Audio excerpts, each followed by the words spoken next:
Hey, welcome. In this video, I'm going to be swatching out the new Sennelier colors that I bought recently. They were over 40% off. I have no idea why.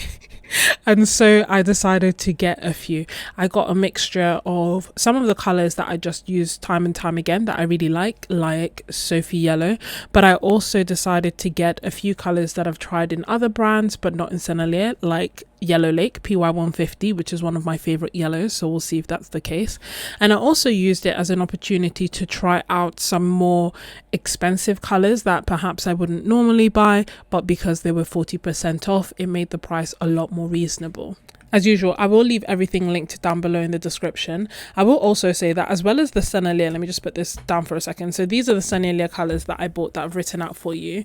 I also did get some Schminke colors, again, using the same rationale of looking through the colors that were available, the colors that I like by Schminke, such as Shire Blue, but then also getting colors that perhaps are a bit more expensive that I wouldn't normally be able to get, but I could get because they were 40 to 50% off. And as part of this art haul, I also got this watercolor block. So I've mentioned, probably talk too much about the fact that I want to paint larger. I also really love Hazel Stone's artwork. It's kind of what drew me to seeing this block in the first place. But essentially it is a block of Saunders Waterford 100% cotton watercolor paper, which is paper that I really like.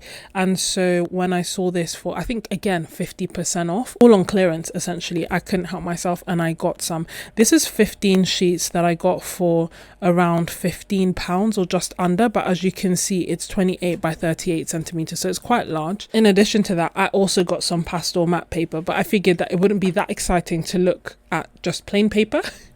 So how about we actually swatch out the colors that I got. So starting off, primary yellow, which is PY74, and it is semi opaque. I'm finding myself really liking transparent colors at the moment and kind of seeking them out over opaque colors, and I feel like yellows a lot of the time tend to lean more opaque. That being said, I thought that, you know, perhaps semi-opaque is not too bad when I put it over the writing, as you can see. And it's like a nice, it's warmish but probably closer to middle yellow. It's a nice middle of the road yellow. Then next we have Sophie Yellow, which is a yellow I use all the time, and so these are 21mm tubes, by the way, so they're really big. And this is PY93. It is also semi-opaque, and it's a color that it's middle of the road-esque but warmer than the primary yellow, so we're getting slightly warmer, and I tend to prefer warm yellows. My favorite yellow is Nickel Azo Yellow PY150. Is like really bright and love it because it makes natural greens, but then you can also make peaches.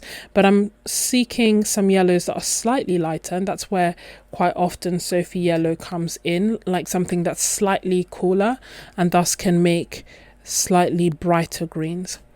Next we have Indian Yellow. You can see that I was on a quest to find the perfect yellow for me. So what drew me to this is the fact that it's PY154 and PY153 and it is transparent. So I just kind of thought that maybe it will be a nice alternative to PY150, perhaps for the times, because PY150 is quite like domineering and staining, which I love, and it's how I use it. That being said, I thought that maybe Indian Yellow will give me that bright sunshine yellow while also perhaps not being quite as bright as PY150. And as you can see, it's really nice and warm. Then we get to Yellow Lake, which is PY150, and I mean, it's still my favorite. Like, even you can see with that little bit of water to reactivate it, just how bright it is. I also really like it because it has quite a good range, where when it's concentrated, it's maybe a little bit more on the brownie side, and then when you water it down, it gets really nice and light. Yellows as a whole don't tend to have like the biggest range when it comes to like values, so it's not like they're going to get super dark and super light, but I feel like this has quite a nice range. And of course, one of the things that I really like PY154 is the fact that it is transparent, which means that is just a really, like, it just really nice to use to do glazes, to like paint over layers of paint that you've done already, and it just gives everything this really nice sunshine glow. I wasn't sure what the Sennelier one was going to be like because I haven't tried it before and because they called it Yellow Lake, but it's nice. I don't think it maybe gets as deep and dark as some of the other PY150s I've tried, but it is really nice and lovely nonetheless, and you can kind of see the difference in the yellows. Next we have Sennelier's Yellow Deep, which is PY83 and PY153, and in honesty I had just, and it's semi-opaque, I'd seen this in a swatch and I really liked it. Again, that kind of deep and pretty yellow, and you can see that it is semi-opaque as it goes over my writing there. We have China's Orange. This has PY150, PR209 and PBR23, and I mean, look at that. That is super bright. I'm not usually into oranges, and the only reason that I contemplated this was because it was so highly recommended by my members that I got curious, and I'm glad that I did. I also, again, really like that it's transparent, and that's essentially because, you know, I've been doing more mixing, I've been doing more glazing, and I guess maybe using watercolor in the more quote-unquote traditional way, and it just makes life easier when the colors are transparent, in terms of just not having to overthink to ensure that you don't get mud. Do you know what I mean? Like, you just get nicer, cleaner mixes, you can layer more easily, you can glaze, and you can also get really nice dark colors with transparent colors, I find, more so than with heavier or opaque ones. And that's not to say that opaque is bad, it's just that I am currently in my transparent era. Then we have Opera. I have this, I love this, I know it's going to fade, I know that it's fugitive, all that stuff, but what can I say, the heart wants what the heart wants. I still love my Opera pinks. I feel like they make beautiful mixes, and even on its own it's just a beautiful color. It's PR81:1 with like fluorescent dye in it, I'm guessing, which is why it will disappear. So if you know that you don't want it to change, or you're creating artwork that you know you don't want to use any fugitive colors, closest alternative I have to it is like getting a really nice bright magenta. It's not the same, but it's nice. This is not the kind of magenta that I was referring to. But next we do have this is Permanent Magenta PV19. Lovely. It's very deep, more like a maroon color to me than what I would think of when I think of magenta. The other thing that I kind of mentioned is, for my Happy Mail last month, I sent out watercolor dot cards of Sennelier watercolors before I got these. And the reason that I did that is because I use Sennelier quite often, more often than I think, but I hardly ever mentioned them. So it's kind of like, and also I'm kind of like, I have the few colors of Sennelier that I have, I really enjoy and I use over and over, but I never really mentioned them, and I didn't really know why I was picking them or using them. And I know that they have a reputation for glazing. I know that I haven't used them to do that as of yet, but now I can. So this next one is Red Violet, which is PV16. Honestly, in part I got this just because I was curious about the pigment. It's not one I have often, and it is semi-opaque. So yeah, so the whole point is, with Sennelier, they have a reputation for being great for layering, for being great for glazing, for making nice, transparent, clean mixes, for, you know, being good for those who like hyperrealism and want to use watercolor in the more traditional way with lots of layers. And so my interest has been piqued. The colors that I have are like the Sophie Yellow and the Opera. They're the ones that are by Sennelier that are quite often in my palettes. I just wanted to expand it a bit more and see. This is Blue Indanthrene PB60, one of my favorites. It's a good blue because it makes really lovely greens, but it also makes really nice purples. Like, it's a very purpley leaning blue. It is an expensive color in Danthrene, or sometimes it's called like in Danthrone blue or blue in Danthrone, etc. They're all PB60. Although it tends to be a more expensive pigment, it is one that I do tend to get quite often because I do love it for my purples and I do love it for my greens. In particular, the thing that draws me in is the fact that it does not granulate, and as much as I like granulation now and I enjoy ultramarine blue, sometimes it's just nice to know that you can make like a nice clean uniform mix, and when I need that, Danthrone blue is the one. I did decide to get a few more expensive colors, one of them being Cobalt Deep, which is PB72. Now this had a lot of binder separation, so I hope that it reactivates okay, and it does seem to. And it's funny because as much as I have many blues, the cobalts, the ceruleans, I don't tend to use them as much, and I don't know why, because they are the, like, you know, standard colors that quite often get recommended or talked about, but they've just never really featured in my palette very heavily. But what a better opportunity than getting them half price to actually try and use them more. Next we have Blue Sennelier, which is PB15:6, so it's a phthalo blue. Usually phthalo blues are like PB15:1 or PB15:3, which is like the green version, and I think :6 is the red shade. But as you can see, it's just really lovely, very deep, very tinting, saturating, and it is, you guessed it, transparent. Not one that I would use for glazing because obviously it's so overpowering, but it is transparent. Next we have Prussian Blue, PB27. So again, a really lovely, cool blue. It is one that is also transparent, and it has an interesting reputation, not necessarily the Sennelier one, but just as a pigment, because it's one that tends to fade in sunlight but then come back when it's in the dark again. Don't really know how that's worked. Not something I have tested or observed, but just something that's known about the pigment. You can see how nice and dark it can get.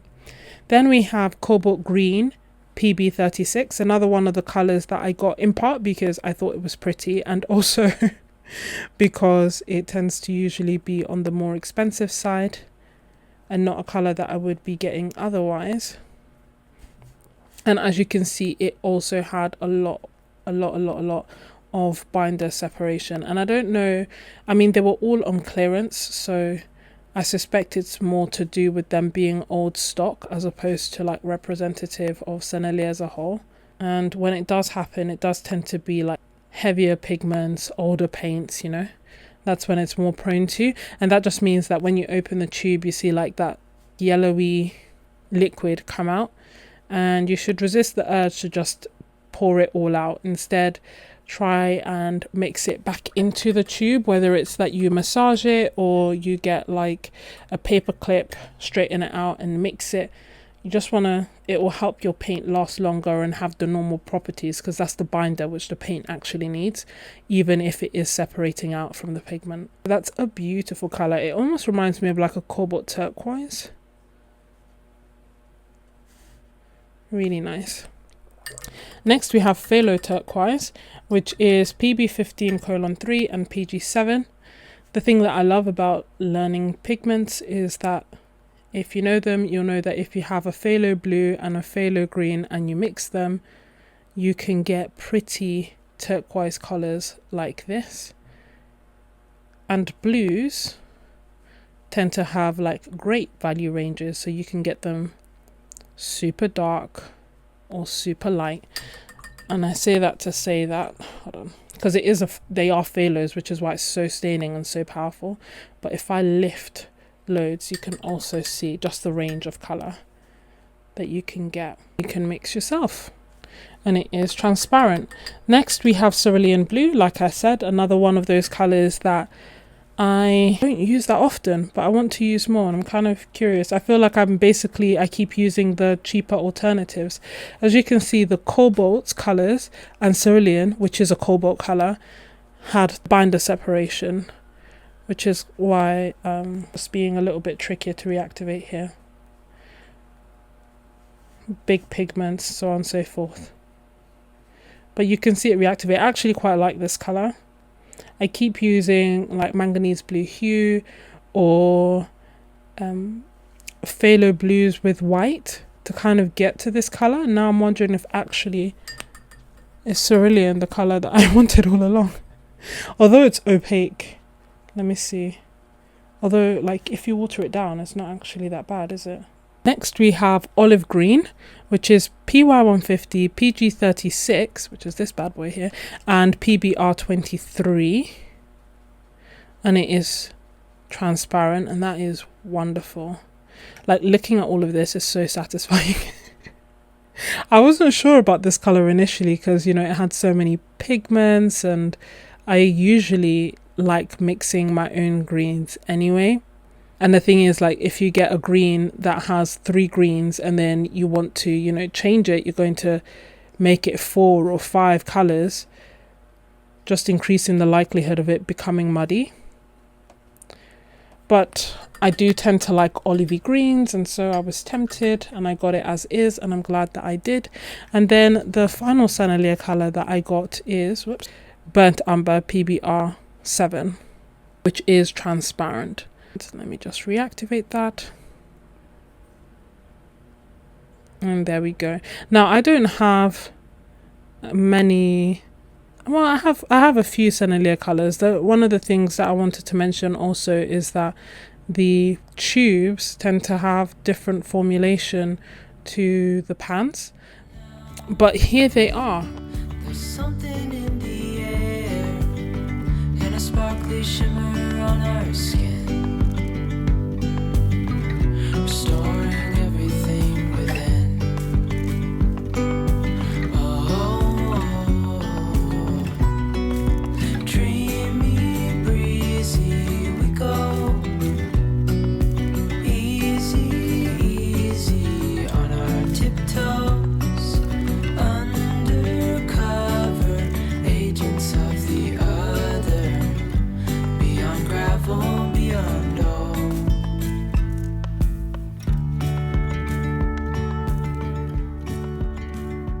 You are an MVP for watching, and I am curious, what is your essential blue in your palette? Maximum 2 blues. And I ask that because I really struggled to narrow it down inside my palette, and I'll share the blues that I added in the end. But then I'll know, you'll know, and everybody else watching will know that you are a real MVP, and we'll also get to learn about the nuggets. You know, the real good colors that we need to have inside our palettes.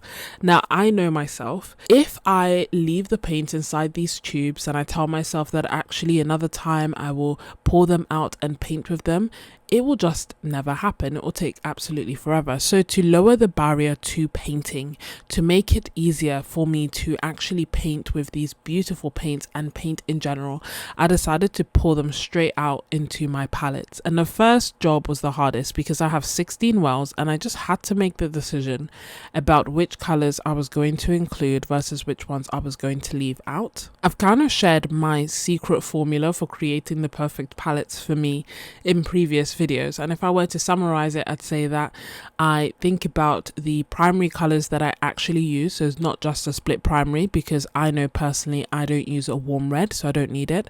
I then think about my favorite colors, my helpful colors, my mixers, and the colors that are difficult to mix, and I put them all together to make the ultimate palette. With this one, I had an extra aim or thought process, and that was Sennelier are known for glazing, which means like layering, and I am really enjoying working in layers in watercolor, which is new for me. Usually I like to do 1 max 2 layers, but I don't know, right now I'm feeling adding quite a few layers, and so I wanted to think about transparent watercolors and where possible using transparent watercolors. That said, I also have colors like cobalts and ceruleans that I don't normally use. I guess usually because they're on the more expensive end, and so I don't tend to buy them. So I just thought that this would be a good opportunity to branch out slightly and use slightly different colors. You'll notice that I don't have ultramarine in that I didn't get any, and it's one of my most used blues. And so to figure it out, I started doing lots of swatching, including this really cool swatching experiment where you can see just a drastic difference that blues can make, because on the left we have Prussian blue being mixed with Indian yellow, and on the right we have indanthrone blue being mixed with Indian yellow. And the greens, although like in mass tone maybe they don't look that different, to me the greens look wildly different, and I love the greens that indanthrone blue makes, whereas the ones that Prussian blue made were just a bit too bright for me. And then I got stuck on my second dilemma, which is really random. I normally instinctively thought, oh, I'm going to add Payne's Grey, having forgotten that I have Payne's Grey and Caput Mortuum by Sennelier. But then I had this random urge to add Caput Mortuum instead and not have a Payne's Grey, and instead commit myself to mixing all my greys from this palette.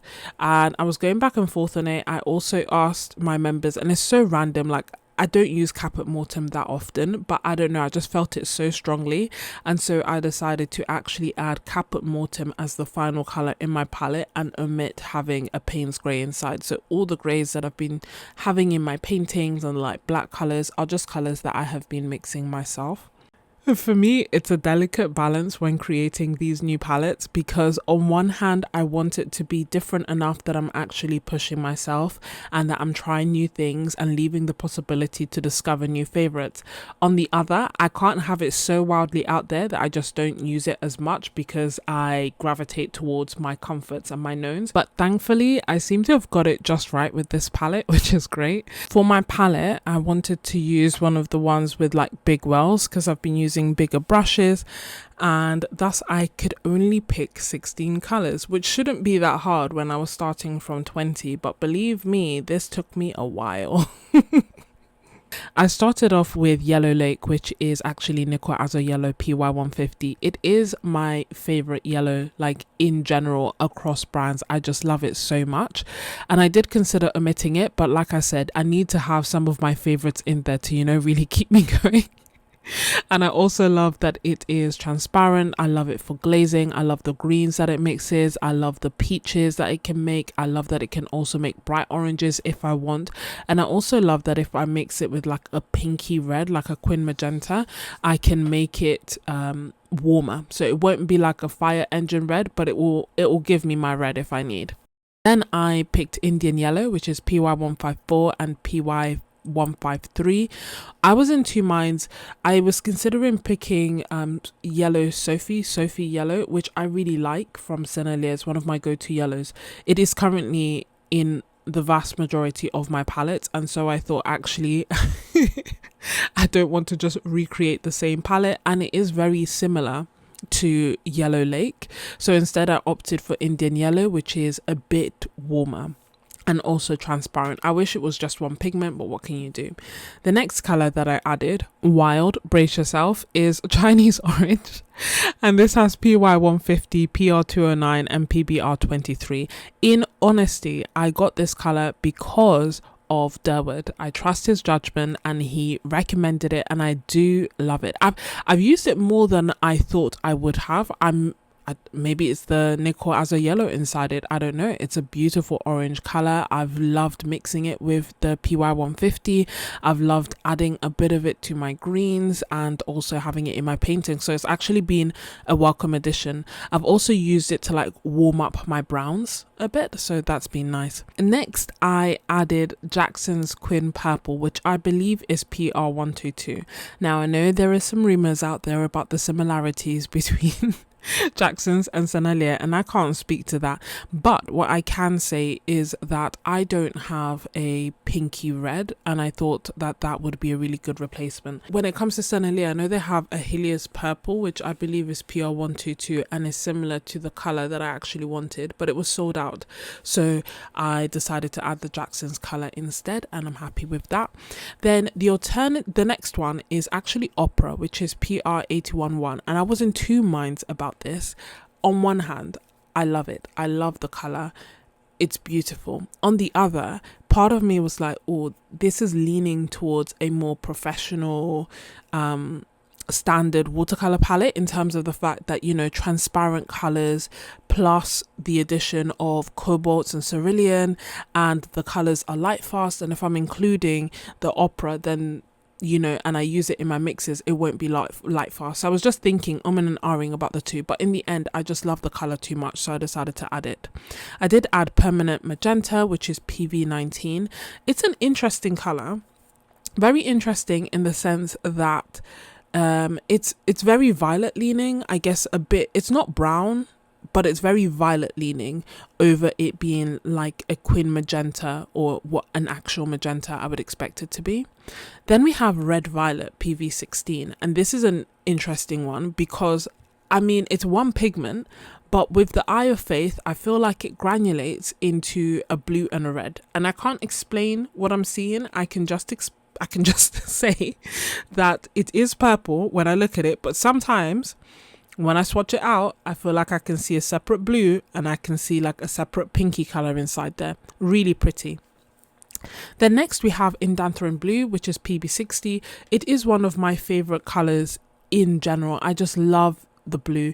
I love it especially because it is a warm blue, so it will make really beautiful purples, but it doesn't granulate. So if I want a nice uniform color, whether it be a green or a purple or some other blue, I feel like it's just beautiful, nice and deep, and a really great option for that.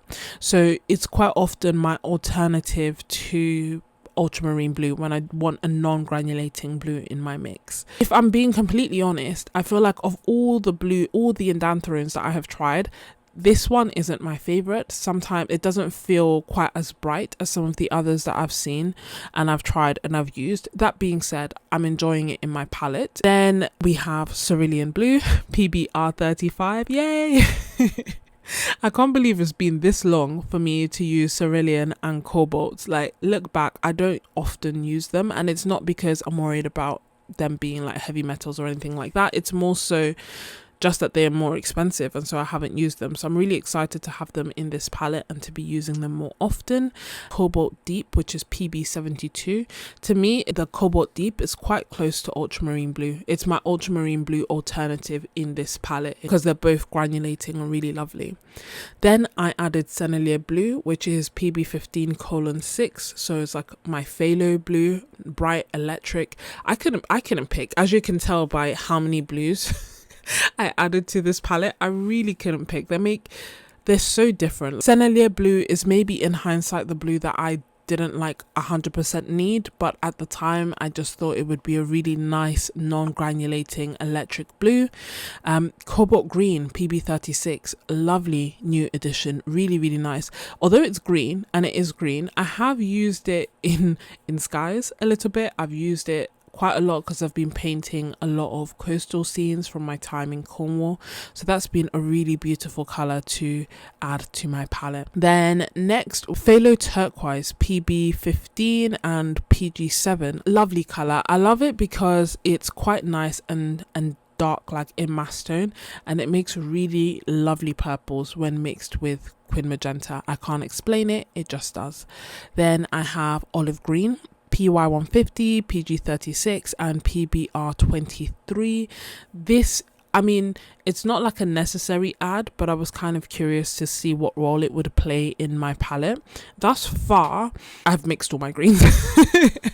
So I haven't really used it that much. I like it. It's a pretty green, and it's a green where it looks very natural. I would have thought that it would be perhaps easier to get muddy and also wouldn't be transparent, but actually it is transparent. It hasn't really got muddy in my mixes. I just haven't used it as much because I still lean towards my own mixes, but I'm going to use it more. Then I have Burnt Umber and Caput Mortem.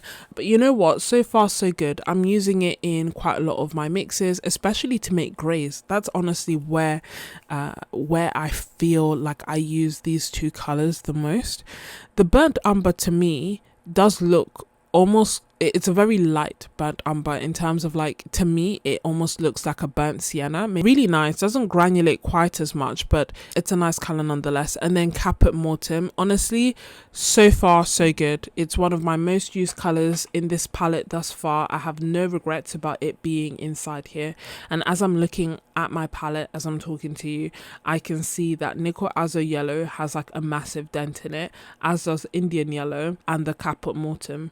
Oh, and the Cerulean as well, and the Indanthrone. I've been doing a lot of painting, as you can tell, but it's no regrets at all. I've definitely been using that quite a lot, which is good. In addition to all of this, to try and kind of familiarize myself with the palette a bit more, I have been using it more consistently. You know, sometimes it's easy to jump from one supply to the other, and then it means that you don't really get comfortable with one supply before you move to something else. So I've been using it for the majority of my paintings over the past week, and I've really been enjoying it. I've been doing more layering, more glazing. I've created this painting with it, which I love. I love it so much. I love how bright and beautiful the colors are inside it, so much so that I have recorded the process and shared it with my members as part of the watercolor challenge that I'm doing. So if you want to see it in real time, then definitely be sure to join my membership. But yeah, so far so good. I hope that you have enjoyed this art haul with a twist, whereas I'm actually showing you how I've used it and where the supplies shine. If you enjoyed this video, then you'll definitely love this next one, where I talk about my essential watercolor supplies. Thanks so much for watching. God bless, and I'll see you next time. Bye.